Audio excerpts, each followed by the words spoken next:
The year is 1962. The world could be seconds away from nuclear war. How will it all end? Since the beginning of the Cold War, over a decade ago, the United States and the Soviet Union have been in an intense race to build up their stockpiles of nuclear weapons. But the United States has one advantage that the Soviet Union does not.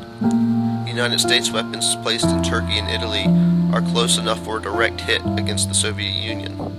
However, the Soviet Union's missiles are far outside of the range of the United States.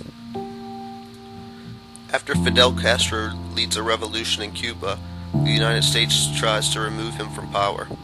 They fail at the first attempt, but Castro is concerned that the United States will try again.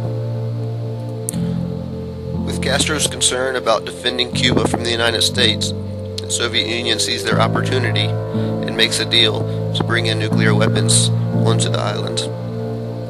Now, the United States and the Soviet Union can directly attack each other with nuclear weapons.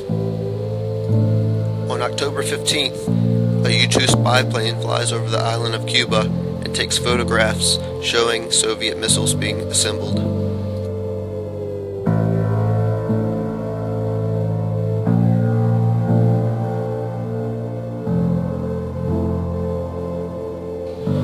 In response to this alarming new information, President Kennedy and his top 12 advisors held a secret meeting in the White House to decide their options.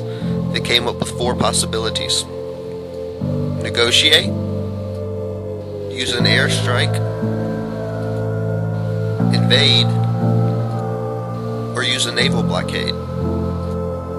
On October 22nd, President Kennedy informed the American public about the Soviet missiles being sent to Cuba and announced his plan for a naval blockade. With the blockade in place, Kennedy announces that Soviet ships will not be allowed to come to Cuba. During this announcement, there were 25 Soviet ships on their way to the island, and only 12 of them turned around. The entire world is one decision away from being wiped out. How will the crisis end? Like this? Or this?